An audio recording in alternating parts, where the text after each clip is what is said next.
Alright, well, it's time to check out the patch notes. I already see the blue text, so I already know there's going to be something quite interesting here, so let's take a look.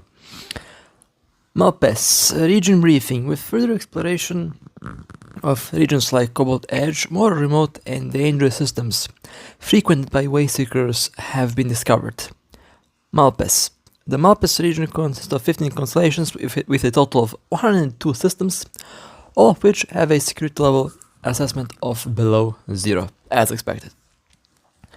This region is controlled by wayseeker drones with wayseeker centrums, encampments, unexplored relics, and weakened wayseeker gathering points scattered throughout. Scout reports indicate that the regular wayseekers in Malpais appear weaker than those in other areas and do not carry weapon disruption modules. Captures can use spatial rift filaments to construct routes to enter or leave Malpais. Okay, that's actually not too bad. I think they kind of listened to a player complain about those drones over there being a little bit more dangerous than what we have anticipated. We will see how strong or how weak they will be in this new region. Constellation distribution. The targets into the outside region from Malpais have been cut off.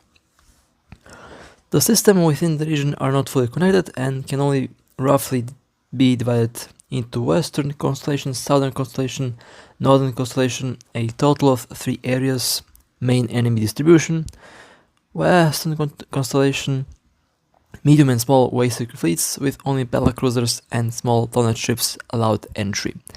Southern Constellation, medium and large wayseeker fleets with only battleships and smaller tonnage ships allowed to enter. Northern Constellation, the main enemies are small wayseeker fleets with only the destroyers and smaller tonnage ships allowed entry. Okay, that's not too bad. So a tonnage restriction is introduced. Well, I mean, it's already been introduced for a while, but I guess it affects the new region as well. Weakened wayseeker gathering points. Scouts have observed damaged wayseekers gathering in special cosmic anomalies. These wayseekers are weaker in combat, and the anomalies contain abundant loot.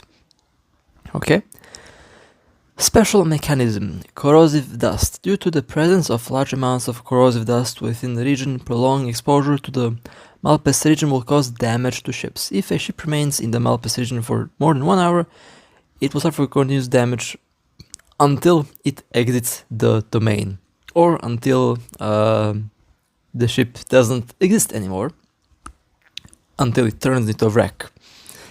Under the influence of corrosive dust, the energy consumption of optical refraction systems increases significantly, and the fuel consumption rate of stealth modules rises tenfold. Lovely. That's going to be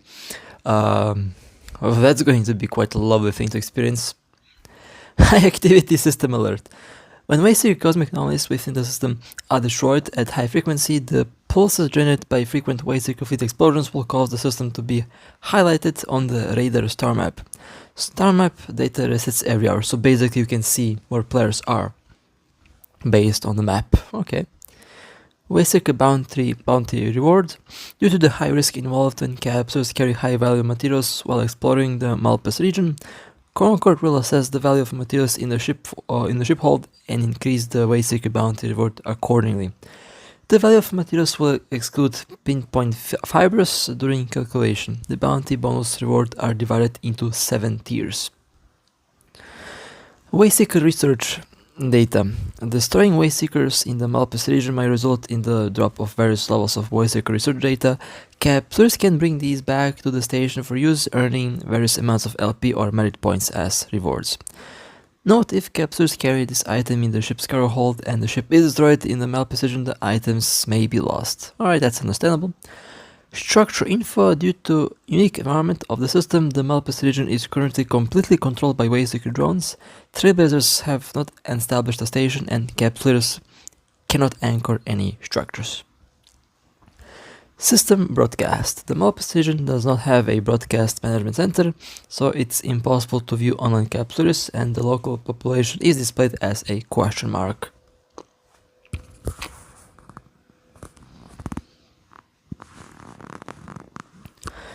Captors cannot obtain standings, they can only recognize fleet members and contacts. All other individuals will not display standings. Captors might choose to broadcast their local message so that other captors in the current system can receive them, but doing so will reveal their presence. Or in other words, that's a very bad idea. Ore resources. In its ore distribution is similar to that of the Ash Belt in Kalevala Expanse, with gas cloud C70 being a currently popular resource. Planetary resource. The planetary resources of Malpais region do not significantly differ from those found in other regions within New Eden. Due to the high difficulty of leaving the region and the inability to anchor structures, this region is currently unsuitable as a regular location for planetary resource harvesting, as expected. Special Rift Elements. Expedition Special Rift Element. Smaller Expedition Malpais region 4 Special Rift Fiber supports up to 4 players teaming up. Then the medium one supports up to 4 players teaming up.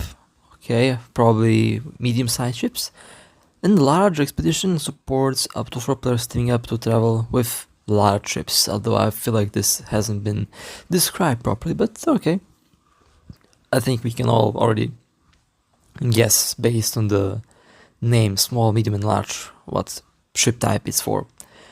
Homeward Spatial Refillment. When creating a channel to the Malpais region, if the value of the materials carried by the capsule is too high, the ship's inventory will trigger spatial anomalies, causing the system signal to be monitored and marked, and broadcast into the local channel. Well, that's evil. That's pretty evil. So, if you have a lot of stuff, important stuff in the cargo, that's going to be signaled. Lovely. That's going to be pretty fun. That's gonna be bad news if you get caught. During construction, the value of the Homeward Rift Element itself will be ignored. Homeward Malpais Region 1 Spatial Rift Element returns to a random low security system within the Empire faction territory, can only be used near a star. Has a low alarm threshold and short construction time. How to obtain acquired by destroying Wayseeker drones in the Malpais region. And then there's the Homeward Malpais Region 1 Spatial Filament.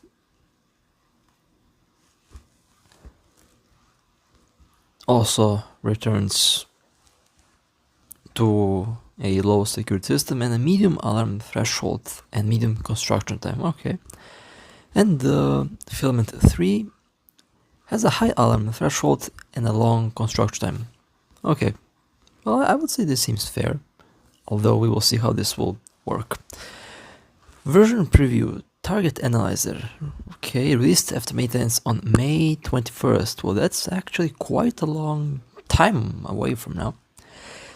3 types are available this time, each with 3 new models. How to obtain experimental purchase from the LP store, Scholar dropped randomly by destroying Wayseeker drones, and Sister of Eve, blueprint dropped randomly by destroying Wayseeker drones in the Malpais region. Target module analyzer. When destroying a target, it increases the likelihood of its installed modules dropping. This model's effect cannot stack and is determined by the final blow. Okay, well that's pretty interesting. So it makes loot drops better. That's interesting. Target cargo analyzer. When destroying a target, it increases the likelihood of items in the cargo hold dropping. This model's effect cannot stack and is determined by final blow. Also pretty interesting. Target structure analyzer. When destroying a target, it increases the likelihood of leaving behind a wreck. This model's effect cannot stack, and I accidentally clicked on the wrong thing here. So we are getting 3 different new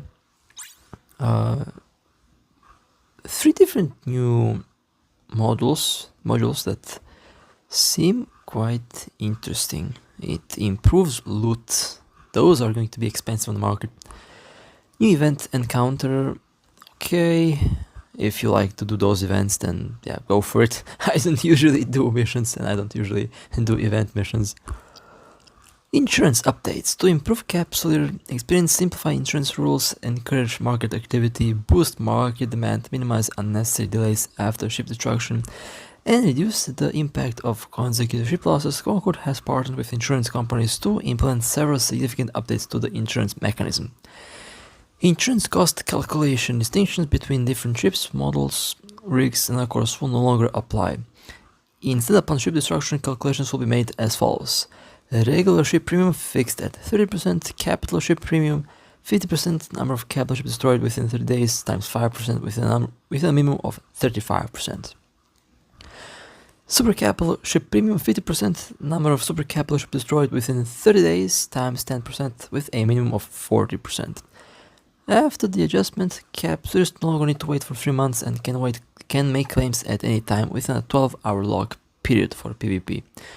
To boost market demand and promote healthy economic development, we will gradually phase out claim discounts for lower priced ships, weapons, modules, and rigs based on insurance claim data in the future. Well, this is kind of a big thing actually. So pretty much the lesser expensive items will no longer be covered by insurance, so you pretty much have to buy them. I see where this is going. At one point, you will have to buy all the modules, and maybe this will make markets go up a little bit. We will see. But it seems interesting so far. For example, low tier weapons or rigs produced under 1 million ISK have low usage rates, low claim costs, and low market demand. A 30% premium would further weaken their market, and pretty much what I just said. Yeah, the less expensive modules will be phased out. Okay, that's interesting. Special battlefield or battleship. Okay, battlefield. Currently in special battlefields such as Dormant Realm and CNC Vault, different insurance rules are applied. After the update, insurance discounts for CNC Vault and relic skirmishes will be removed, leaving only the Dormant Realm insurance discount. Detailed rules are as follows. For ship destroyed in the Dormant Realm, an additional discount will be applied based on the total number of ship losses this week. For the first destruction each week, the insurance premium will be set at 33% of the normal value. For the second destruction each week, the insurance premium will be set at 66%, and the third one will be charged as normal or 99%. Special ship insurance costs. Currently, Concord ships enjoy additional insurance discounts. These discounts apply only to ships and not to the modules installed on them. The specifics are as follows. Regular Concord ships such as Marshall, of course they have to mention the Marshall, have an insurance premium rate of 60% of the standard value. Concord capital ship CNC have an insurance premium rate of 80% of the standard value. This feature has not been changed and is for your information only. Alright. Premium acquisition. When a claim is made, if a certain item has many unfulfilled insurance acquisition orders, the premium acquisition is triggered. New acquisition price equals insurance pricing times 100% minus 150%. The specific price depends on the number of backlogged orders. The more unfulfilled orders, the higher the premium. For example, across the universe, multiple players claim insurance for a certain module with an insurance acquisition price of 2 million ISK, while the market price for this module is around 2.3 million ISK. This leads to backlogged orders that are difficult to fulfill. When these unfulfilled orders expire, the 2 million acquisition costs will be refunded to the insurance pool for this module. When a backlog reaches 10 orders, example figure, the next claim order will acquire the item at 2.2 million ISK, and the insurance pool will simultaneously deduct 2.2 million ISK if the transaction still cannot be completed. When the backlog of orders reaches 15, example number, the next compensation order will be purchased at 2.4 million. At this point, the system will automatically purchase modules listed on the market for 2.3 million ISK, and the successfully purchased module will be destroyed after the transaction is completed. Note that the market transaction price is determined by the earliest listed order. For example, if a capsular lists a sell order at 2.3 million ISK and the insurance company attempts to purchase at 2.4 million ISK, the actual transaction price will be 2.3 million ISK. Alright, that seems a very interesting explanation, not gonna lie. Sun Tracer navigation system update. With the phased advancements in Yang technology and structured jump drive technology, the Sun Tracer navigation system has also undergone a major update. Sun Tracer engine operation method. When piloting a ship equipped with the Sun Tracer navigation system, open the star chart, select the system, click the jump to system button in the system menu to activate the Sun Tracer engine. After the Sun Tracer engine is activated, it requires a warm-up period. Once it's warmed up, it will attempt to jump to the vicinity of the target system star. During the warm-up phase, normal flight and combat are possible, but actions such as crossing targets, warping, docking, and jumping will be interrupting the warm-up process. Alright. Jump conditions. In addition to general requirements such as fuel capacity, warp stability, the following three conditions must also be met. Cannot jump from a null system to a Emperor's territory, high sec and low sec. 2. Target system must not have a jammer tower. 3. Security level of target system must not be lower than 0. Technicians analyzing data from all null-sec systems to research the technology for activating the Sun Tracer engine in null-sec systems in the future. It might be possible to activate the Sun Tracer navigation in null-sec and jump to the target system without a force field. Force field meaning bubble, I think. Changes in Sun Tracer engine technology. How long is this? Like, okay. Oh no, that's oh no, that's a long update. Why did I scroll down? The old engine could only jump to a few ITC systems or request jump to systems where teammates were located, which was inconvenient. The new engine can jump to the vicinity of any star system within range after opening the star charts and selecting the induction beacon option. The jump range of the Sun Tracer engine can be viewed. The old engine caused significant fatigue after jumping, whereas the new engine results in fatigue levels similar to those of standard jump drive. The navigation range of the new engine solar pursuit is 3 light years, differing from the navigation range of a standard jump drive. The old engine does not require preheating. The new engine requires preheating. The old engine does not require, the new engine does require preheating to allow the navigation system to locate the target system, and initiate a jump within induction. The preheating time is 120 to 240 seconds, and there are currently no trainable skills available. Balance updates. Ships. The jump range of 4 auxiliaries and versatile solar ships have been increased from base 3.5 to 4 light years. The Lucimun class ship resistance bonus has been adjusted to its base value, no longer requiring skills, making it easier to participate in combat outside of logistics. Bombard battleships have had their mass increased by approximately 5% and their effective defense increased by 20%. My Hyperion is about to be more broken than it used to be. Lovely. Nightmare class, +1 low slot, power grid +12%. The Interdictor class and other advanced tactical destroyers, +1 low slot, effective defense increased by approximately 11%. Power 10%, the Garmer got its scan resolution increased by 10%. Signature radius -6.2%. Ortrus class scan resolution +7.7%, signature radius -4.4%, and the Spacepan signature radius -6.7%. Models. Yang armor system reconfiguration, shield value and shield resistance adjusted from -20% to -25%, armor value and armor resistance adjusted from +20% to +25%. Yang remote armor system reconfiguration, done armor repair amount increased from +100% to +0%, shield value adjusted from -20% to -25%, armor value adjusted from +20% to 25%. Yang shield system reconfiguration, shield value increased from +20% to +25%, armor value adjusted from -20% to -25%.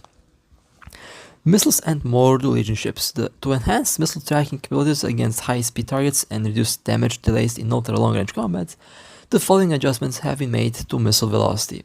Small missile and medium rapid missile damage +2.9%, theoretical range adjusted from 3.75 seconds times 4,000 meters per second to 3 seconds times 5,000 meters per second. Okay, fair enough. Small torpedo damage +5.5%, theoretical range increased from 2.2 seconds, 2,500 meters per second, to 2 seconds times 3,000 meters per second. Medium missile theoretical range increased from 6.2 seconds times 4.5 thousand meters per second to 5.2 seconds times 5,100 meters per second. Medium torpedo theoretical range increased from 3.6 seconds to 3.6 seconds times 2.5 km per second to 3 seconds times 3,000 meters per second. Large rapid missile damage plus 5% theoretical range from 6.2 seconds times 4.5 thousand meter per second to 5.2 seconds times 5.4 thousand meter per second. Large missile damage plus 5.1% explosion velocity increase from 90 to 95, theoretical range adjusted from 12 seconds times 6000 meter per second to 10 seconds times 7.2 thousand meter per second. Large torpedo damage plus 6.7% explosion velocity increase from 95 to 100, theoretical range adjusted from 6 seconds to 6 seconds times 3000 meter per second to 4.5 seconds times 4000 meter per second. Capital ship missile damage plus 4.2% explosion velocity increased from 56 to 70, explosion radius reduced from 6.5 to 6000. Capital ship torpedo explosion velocity increased from 40 to 50, explosion radius reduced from 10,000 to 8,000, theoretical range increased from 7 seconds times 5.5 thousand meter per second to 6.5 seconds times 6,000 meter per second. Capital ship dual torpedo damage plus 5.2%, explosion velocity increased from 95 to 100. After the above adjustments are implemented, missiles will be more effective at pursuing high-speed targets. However, since missiles require time to accelerate, typically less than 0.5 seconds to reach maximum flight speed, this may result in significant range loss during shorter flight times. Therefore, adjustments to Mordu Legion ships are necessary to ensure their range remains consistent or slightly improved. Garmor orders space-span missile flight time adjusted minus 50% to minus 40%, missile flight time speed adjustment to plus 150%. Well, I guess I'll fly those ships again. This does not include the newbies though, which is funny. Construction. When manufacturing items, the minimum material efficiency is set at 75% to avoid issues caused by abnormally low material efficiency. Implants. When installing the implant endurance adjustment unit to enable a module to operate continuously, you must first deactivate the module before switching the implant. Cosmic. Normally in systems with Azure Vault region, for a second I thought I was reading the patch notes for a different game, the lack of sovereignty structures, Wayseeker siege bases will not appear. The probability of encountering elites in siege bases has been increased. Encounter refresh time has been reduced from 30 minutes to 20 minutes, concurrently lowering the probability of 2 laboratory tasks appearing. In relic skirmishes, the firepower and distribution capabilities of Wayseeker enemies have been reduced, significantly speeding up the process of collecting data to earn loyalty points. Magnetic gravity trap capture has been adjusted from requiring construction and a 7-day wait after activating to being constructible once per week, with a completion taking approximately 15 minutes and no waiting required. Mineral gravity trap capture has been adjusted from requiring construction and a 2-day wait after activating to being constructible 3 times per week, with completion taking approximately 50 minutes and no waiting required. Optimization and fixes. You have some nanocore collection optimizations, and you also have the Loose Moon supporting AI core upgrades, bug fixes, and well, that's a huge patch coming up tomorrow, or I don't know. Yeah, it's actually coming tomorrow. Well, tell me what you think about the patch notes. Definitely going to be a huge update, and we will see what will happen. But with that being said, stay safe, and as always, I'll see you next time.